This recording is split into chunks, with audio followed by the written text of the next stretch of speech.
Cock-a-doodle, off they started on their way.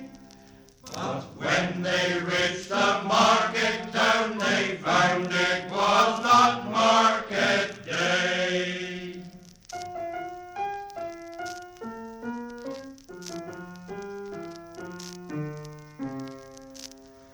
What a mercy, cried the farmer joyfully. Then they trotted home together, both as pleased as they could be. Now they both lived in the farmhouse, happy as the day is long. Through the window in the evening floats the sound of cheerful song. Hunk-a-doodle, hunk-a-doodle, have another mouthful do. Thank ye, just a little, hunk-a-doodle, doodle, do.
I'd had the toothache and liquor for a week or more, Lied awake night after night in awful agony. Nade Anniford said I ought to go to the dentist and have me tooth out. Nade reckoned they calls them dentists on account of the girt dent they leaves behind. He'd had the toothache most dreadful one day, so he went to one of these your dentists when he was in the Bideford. This chap had a notice sticked up over the door, painless distraction. So Nade went in and said to the fella, "Do that mean that you drays out teeth without hurting anybody?" "That's right, us freezes 'em." "Well, you freeze this one," says Nade. And the dentist sat him down in the chair and put some old trade about his tooth. But someone must have went wrong way the works. The chap didn't freeze Nade proper, but darned if Nade didn't part nearly freeze he. The first pull he give seemed to Nade like as if he was trying to shove the tooth out through the backs of his eyes. Nade dapped up his head all of a sudden, and 'twasn't the softest head in the world, as you may well suppose.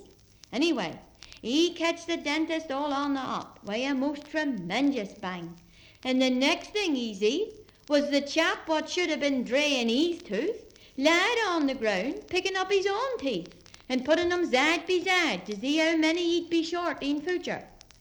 "You call that painless distraction, do he?" says Nade. "You must pay me £half-a-crown," says the dentist. "What for?" says Nade. "Oh, 'tis £half-a-crown a tooth taken out," says the dentist. "Oh, is it?" says Nade. "Then you owes me 7 and 6pence balance on that deal." Anyway, I went into one of they dentist fellas with intention of having my tooth took out.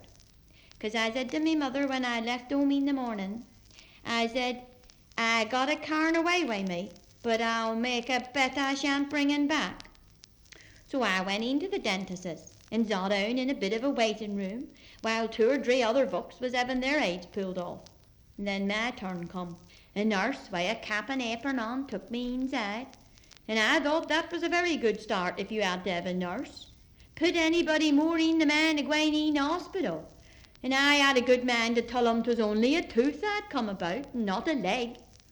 Or took me into what they calls the surgery, but it looks more like a carpenter's shop to me with all the tools and machinery there was about. There was a chap inside with a girt white milking apron on. I was surprised when I found he was the dentist. I thought he was there to do a job of whitewashing. However, he wished me good afternoon and told me to sit down.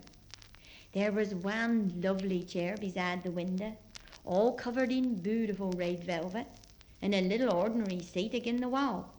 He pointed for me to sit in the easy chair, but I reckoned I knowed me manners better than that. So I said, "Oh no, sir, you sit in that one. This is plenty good enough for me," and I sat back in the little seat again the wall. He seemed terrible amused about that, and he wouldn't rest till I sat in the easy chair. And then I see his little game. I hadn't hardly sat down before he touched a spring or something, and over I goes backwards with me vid up in the air. Give me a fright, I can tell you. "Look out," I says, "I'm toppling over." "No, you bain't," he says. "Bide still and open your mouth." Well, there wasn't much need to tell me to open me mouth. I don't believe I hadn't shut since I got inside the place. "Which tooth is it?" he says. 'Twas a ridiculous question to ask a maid, 'cause he'd got a thing about the size of a shoehorn in me mouth. So I pointed as near as I could to the place from outside. When he took the thing out of me mouth, I seed 'twas a looking glass. "'Tis a pity you should lost such a fine tooth as that," he says. "Not a bit, mister," I says. "He isn't good company, I can assure 'ee. He don't seem to make himself agreeable and try to live in peace and quietness with his neighbours. Oh," he says, "I can stop him from hurting without taking on out, and make a good tooth on. Can he?" I says. "Well, if you can do so, do so." "I shall stop him," he says. "That's right, mister," I says. "You stop him, for he been going on long enough." Well, then he pulled over a girt machine sort of thing, and when he worked it with his foot, the wheels started going round. I thought at first he was going to play a tune, but 'twas me what played the tune, be Joe. When he'd got the machine whizzing round about 1,000,000 miles an hour, he put the small end into me mouth and shoved it up agin me bad tooth. As he tipped me over backwards in the chair. If he hadn't a done, I should have jumped clean out through the window. My dear soul, 'twas exactly like as if he was scraping out all the inside of me skull. I could feel all the bones scrunching up the powder. I wondered how long 'twould be before the point come out through me hair. Oh, I thought myself, if this is what he calls stopping, I wonder what he calls keeping on. And when he took the blessed thing out to last, and I put me tongue round to the place, I'm bothered if he hadn't made a hole big enough to hold a peck. You gert stupid, I says, you've been and made worse than he was before. Why han he took'n out and have done with? You hold on a bit, he says. And then I'm jiggered if he didn't mix up a bit of lime and sand and fill up the hollow place just the same as Sam Quarterly would mend a pit in the kitchen floor. And there 'tis now, 's hard's granite, and me tooth able to grind up all the grub I can provide for'n. Whatever's the world coming to? In future, when us gets a hollow tooth, us won't need to go to the dentist. Us'll send for the mason.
night, and round about turning, to left and to right. So is come, then, maidens and men, to the fair in the pride of the morning. So lock up your house, there'll be plenty of fun, and it's hey ho! Come to the fair!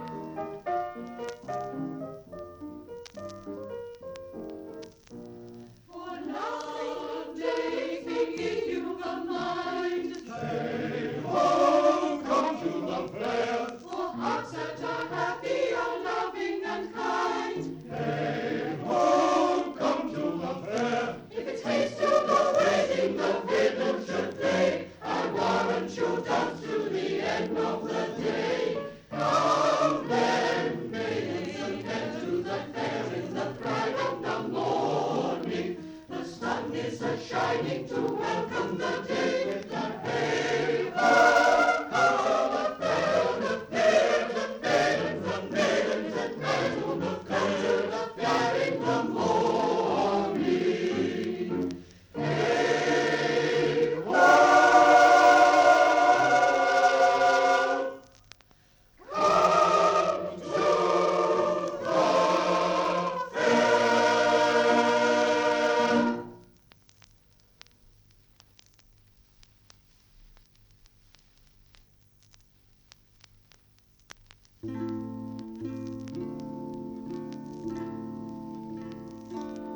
'She's like a swallow that flies so high.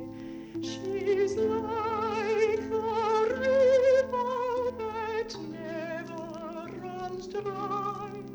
She's like the sunshine on the lee shore. I love my love, and love is no more.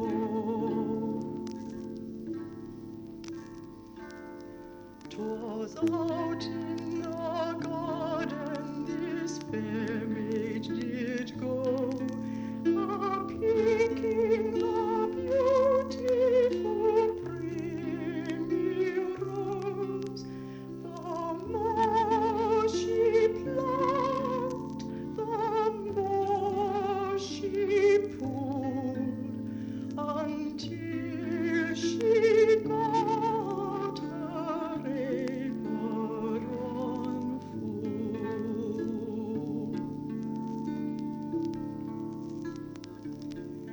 'Tis out of these roses she made a bed, a stony pillow for her head.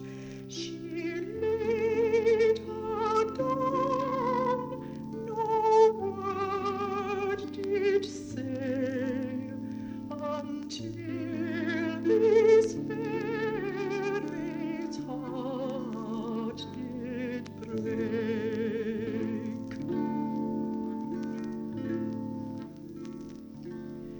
She's like a swallow that flies so high. She's like a river that never runs dry. She's like the sunshine on the lee shore. I love my love, and love is no more.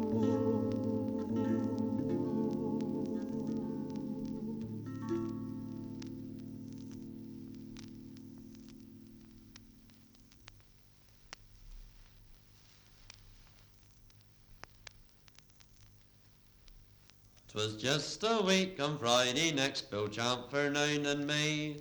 Well, us takes a trip across Darty Moor, the Goosey fair to see. Us makes ourselves quite fitty, us oils and grease our air, Then us dresses ourselves in our Sunday suits behind old Bill's grey mare. Well, us smelt the sage and onions all the way across Richard's Down, and didn't us have a blight when us gets into the town. 'Twas there us met Bill Alford, Nick Squire and Neddy Square. Well, it seems the way old Devon must be to Tavistock Goosey Fair. And 'tis oh, and where be Gwaine, and what be doing all there? Hey, down ye prong and stamp along to Tavistock Goosey Fair. Well, us went and seed the osses and the yaffers and the yawls, and us went on all the roundy boats and into all the shoals. 'Twas then it started raining, iron blowing to our face, so off us goes up to the rolls, and us has a dish of tea. Well, there us had a sing-song and the folks kept dropping in, and them of them wouldn't notice, well, us had a drop of gin.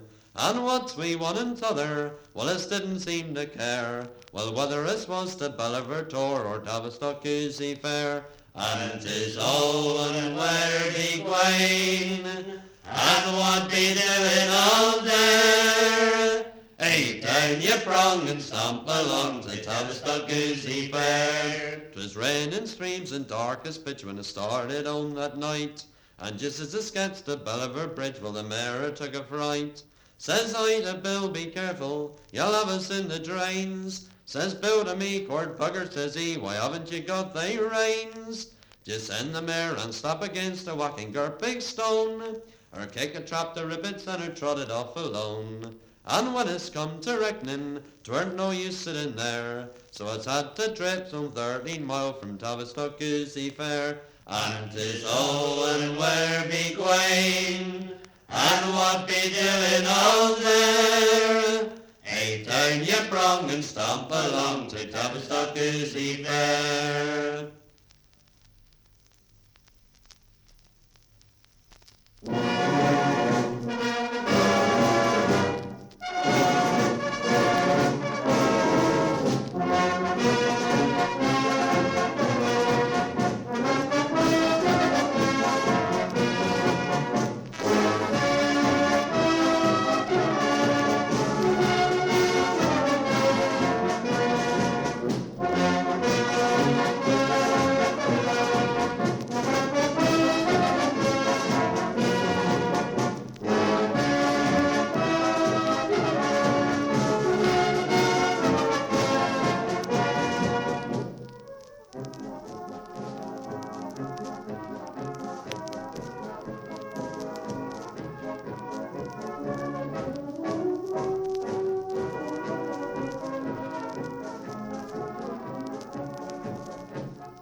plenty and load for you, in plenty and load for you.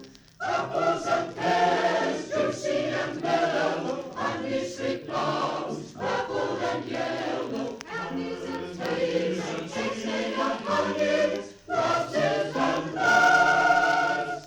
Out with your money.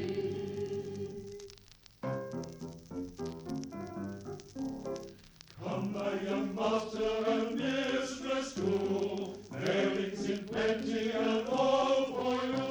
In plenty and all for you. Ribbons of green, plumage and blooches of stitches of beauty and beauties and please you parcels and rockets and rings. Maidens on shy Come, my young master and mistress too, fairings in plenty, fairings in plenty, fairings in plenty, and all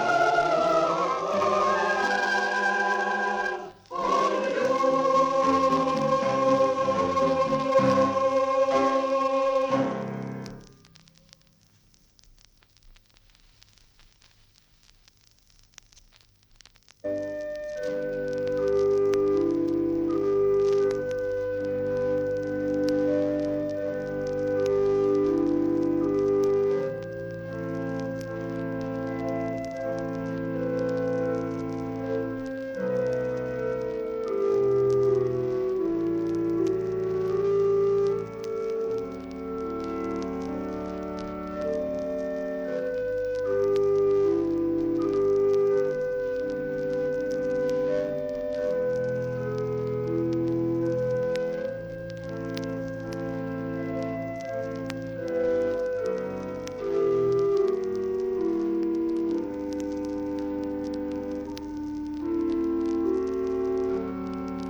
mouse creeps out of a hole and furtively looks about him.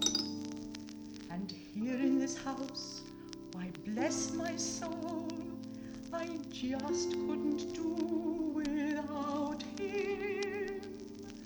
Oh, little grey mouse with bewitching whiskers twitching. Oh, little grey mouse, won't you stay with me? Oh, little grey mouse, always looking when I'm cooking. Oh, little grey mouse, won't you play with me?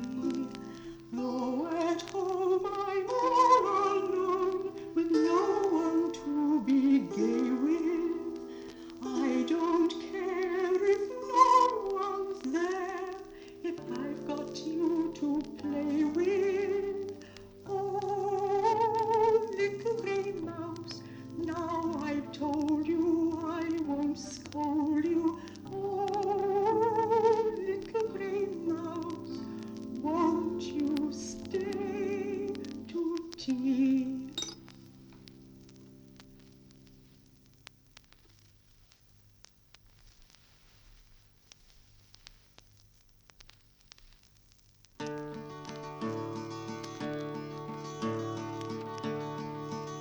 Now I've come here to sing ye a song, and it's hoping it won't take so long.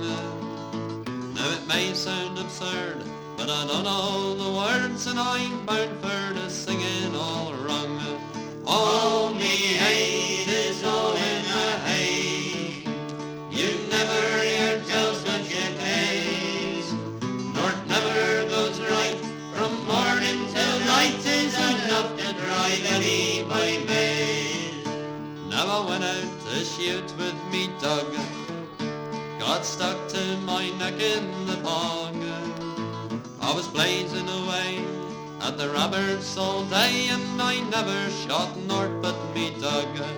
Oh, me hay, 'tis all in a hay. You never hear tell such a case, nor it never goes right from morning till night is enough to drive any by maid. Now the weather last winter 'twas bleak, and it damn near killed all of me sheep. The rain, they say, spoiled most of me hay. Now there's nought for me bullocks for 8. Oh, me hay, 'tis all in a haze. You never hear tell such a case, nor it never goes right from morning till night is enough to drive any by maid. Now listen to me, you girt lot, you've heard about the prize full I've got. Well, I jumped out of bed, the damn thing were tied, a girt mangle got stuck in his trot. Oh, me hay, 'tis all in a hay. You never hear tell such a case, nor it never goes right from morning till night is enough to drive any by maid. Right, miss.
which is Devon way and nestling to the sea.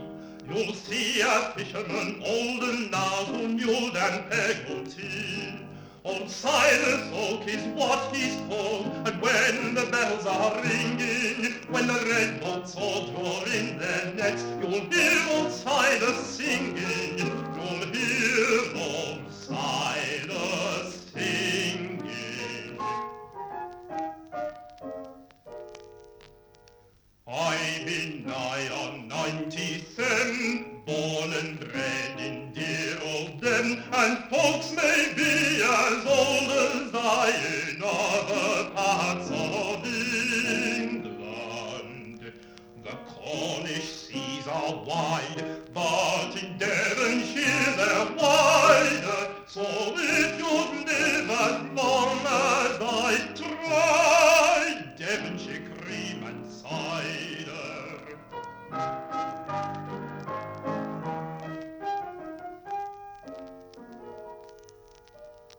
Says Silas Oak down Devon way, you've heard them speak of hen. But if you see the dock, you'll know it's prettier far in Den. Down Brixham way, where the brown sails flap when the boats bring in their catches, such silver shoals on a Sunday morn, no place in heaven matches, no place in heaven matches.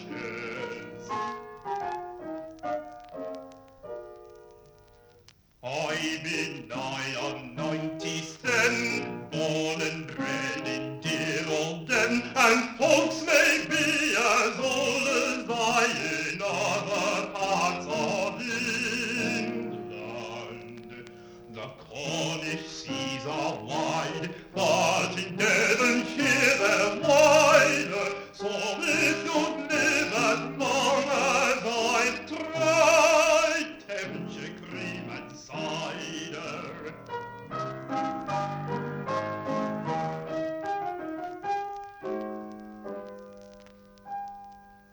But though a fisherman old and gnarled, the journey is not fearing.